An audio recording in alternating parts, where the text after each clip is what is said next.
Welcome to the GAF1 Power Rankings, looking at the driver power rankings after every week's Grand Prix. 10 drivers will make these power ranking lists. They're not standings. They're just an effort to look at who's trending based on the most recent Grand Prix. Come with me as I run through this week's power rankings. Alright, welcome back to my channel. It's that time to go over the power rankings headed into the weekend's Russian Grand Prix. Should be interesting to watch. First Grand Prix with fans back in attendance. Looking forward to seeing what that's going to be like. If you are new to my channel, please remember to give me a like and a subscribe. And if you are new to my channel, that means you haven't seen my other power rankings. So let me quickly explain how it's going to work. 10 drivers are going to make my power rankings. This is based on the more recent Grand Prix, weighing more heavily than the overall season. However, the standings do play a role in my coming up with these power rankings. Over here, we got my cut line. The drivers that are in the cut line either just dropped out of my standings or are knocking on the door to get into them. So let's start right there with Esteban Ocon, the Renault driver, who is definitely not driving at the same level as his teammate Daniel Ricciardo, as we'll see later on in this video. I don't think he's having a terrible year, but he's kind of just edging on that next level that I'd like to see him take. A level that Daniel Ricciardo is clearly taking Renault to right now. And I think the next half of the season is going to be really important to a very highly touted Esteban Ocon. So I'd like to see him improve. Carlos Sainz Jr. did not start, then has a good race, then has the DNF in the Tuscan Grand Prix. Something maybe a little out of his hands.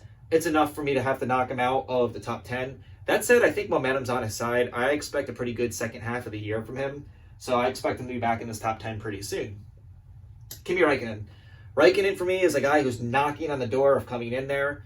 No points on the season going into the Tuscan Grand Prix. He solves that problem, has a great race in that one. Yeah, a lot of drivers didn't finish that race, and maybe he doesn't find himself in the top 10 if there aren't so many crashes during the Tuscan Grand Prix. That said, I feel like Kimi Räikkönen's driving at a pretty high level and a pretty bad car. So for me, Räikkönen really close to the top 10. So who are my top 10 drivers? Let's start with number 10. Coming in at number 10, Charles Leclerc, the Ferrari driver, 8th in the standings, 8th in the Tuscan Grand Prix. I feel like with his 2 podiums, he's still a good enough driver for me to have him in that top 10. His team put him in a good chance at the Tuscan Grand Prix to try and finish as high up as possible. They got him out in the top 3 at one point during that race.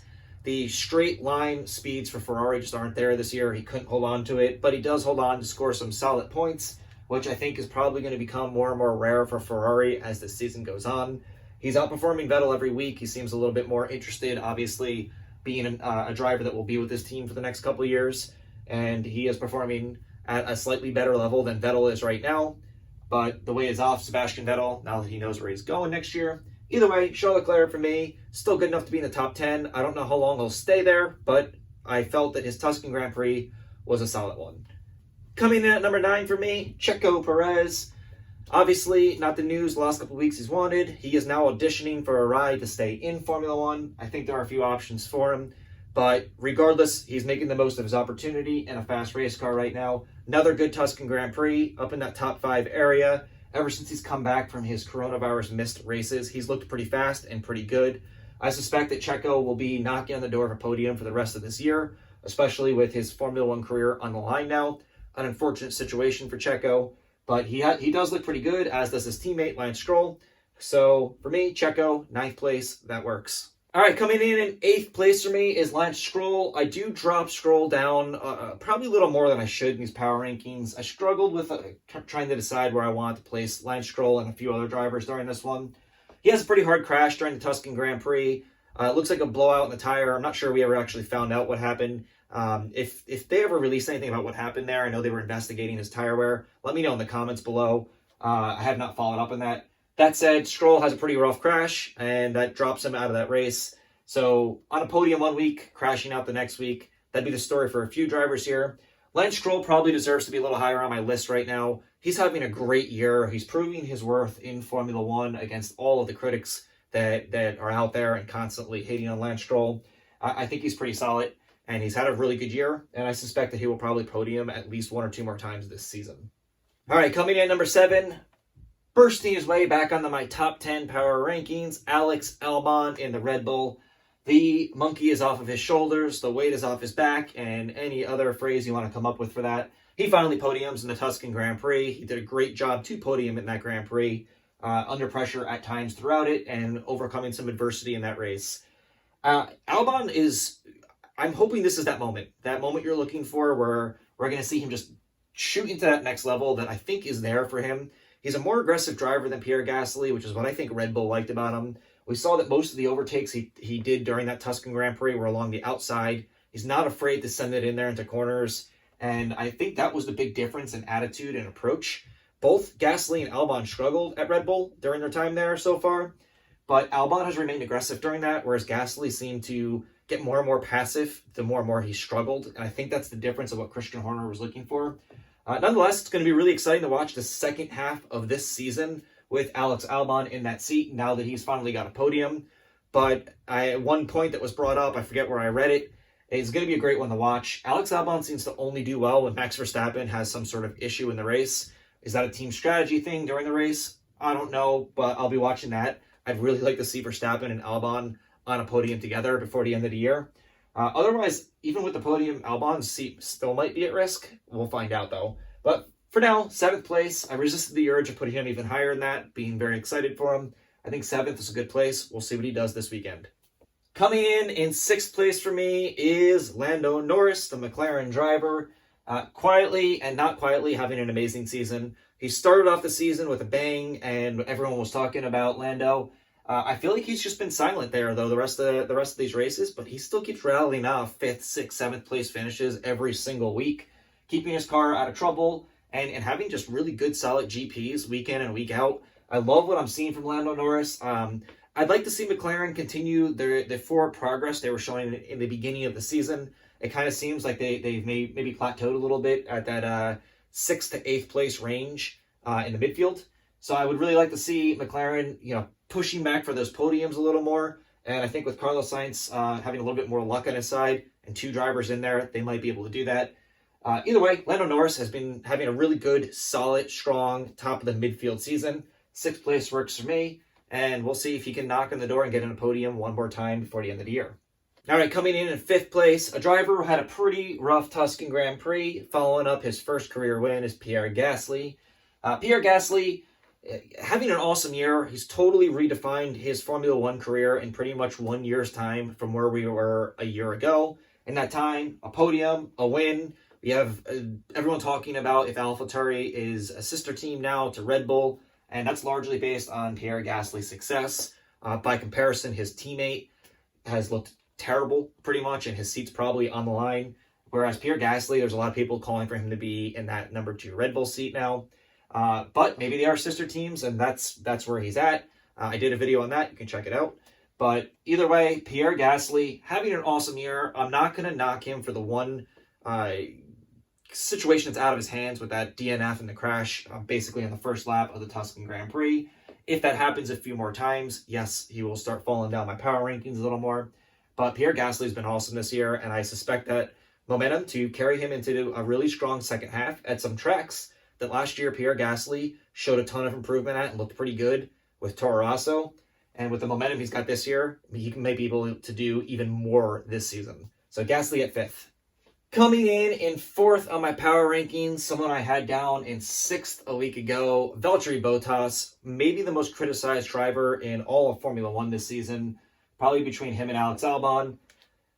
Valtteri Bottas has a win and 7 podiums. The only other driver with 7 podiums in Formula One this year is his teammate Lewis Hamilton. He is the second best driver on stats in Formula One. Is he the second best driver in F1? No. His Mercedes equipment is definitely the reason why he's up there. But that said, he is constantly battling Lewis Hamilton for pole. He hasn't been winning those battles, but he's in the conversation. He's in the conversation every week. Mercedes gives him a chance for the most part. There are some team strategy issues there, but they give him a chance to win, and he just doesn't get it done. He gets beat by his teammate. But I think that's what makes him such an easy target for the criticism, is that he isn't getting those wins, he isn't getting those poles. But when you take a step back, any other driver would kill to be in that seat. Number 2 in points, a little over 30 points off of Lewis Hamilton for the lead in the championship, and a chance to win every single week in top equipment, and he's doing pretty okay in that. Any other driver would be thrilled to have those type of stats. It's just when you're the second driver at Mercedes behind Lewis Hamilton and you see what those cars can do week in and week out, he's being pretty heavily criticized for not winning and being upstaged by his teammate. That said, solid second place at the Tuscan Grand Prix, and he needs to just get out of his head a little bit and maybe get himself another win or two this year. Bottas for me right now, 4th. We'll see what he does in Russia. Coming in, and number 3 is the driver of the number 3. Daniel Ricciardo and his Renault team have looked fantastic for, it's got to be 4 or 5 GPs in a row now. He is literally hammering on the door of a podium at this point. Bunch of 4th and 5th place finishes. He is definitely outshining his teammate Esteban Ocon right now. And he's got everyone in Formula One, but especially at Renault, wondering what might be and what could have been next year and the year after had he not signed for McLaren. And it's got me thinking, as someone who's obviously a McLaren fan, I'm super excited to have Daniel Ricciardo coming over. But the momentum that they're building at Renault right now with him, it kind of seems like a missed opportunity that they could not re-sign him there. It'll be super interesting to see if he's laying the foundation for a Fernando Alonso to come in and just take off at that team, or if it really is the Honey Badger getting it done there for Renault, and if he's going to bring that energy to McLaren. I think that's going to be under a microscope next year of who does better, Alonso and Renault or Daniel Ricciardo and McLaren. I know that's going to be one of the stories I'll be following like crazy, but you can't take it away from him. He's been awesome in qualifying, awesome in practice, and really good during the Grand Prix. Ricciardo's in 3rd right now for me. If he podiums, maybe he starts knocking it on the door of that 2nd and 1st, probably not 1st, but 2nd in my power rankings. Number 2 is Max Verstappen for a 2nd straight week in my power rankings. Okay, so Verstappen's had back-to-back DNFs, and I said in my last power rankings that he would need to have something like back-to-back or back-to-back-to-back DNFs for me to knock him down. I was really on the verge of wanting to take Max Verstappen and put him down 1 or 2, but here's a couple things. 1, Verstappen is awesome. He's such a good driver. And number 2, the 2 DNFs aren't his fault. So the power issue on the restart in the Tuscan Grand Prix, they were scrambling on the grid before the start of that race. All lights go out, I should say, and his car goes nowhere. He gets caught up in the junk and winds up getting crashed out of the race. It's not really his fault. The week earlier was not his fault either. And I just couldn't have Max Verstappen in 3rd behind Daniel Ricciardo, who has no podiums this year. And as much as I think Ricciardo is doing an amazing job in that car, I can't put him with no podiums over Max Verstappen, who has a win and 6 podiums. So for me, Verstappen still in 2nd. A 3rd week, if he goes into Russia and has another DNF and doesn't finish in the points, yeah, that's maybe a different conversation at that point, because now you're looking at an overall team dynamic thing of what the heck's going on at Red Bull. But I don't suspect that'll be an issue. I fully expect Verstappen to be on a podium in Russia. So Verstappen, number 2. And number 1, I know that you were all waiting in suspense to see who could possibly be at the top of the power rankings. And no, it is not Nicholas Latifi. It is Lewis Hamilton, who is pretty much just dominating the sport. If you're new to my channel and this is news to you, yeah, this guy Lewis Hamilton's pretty good.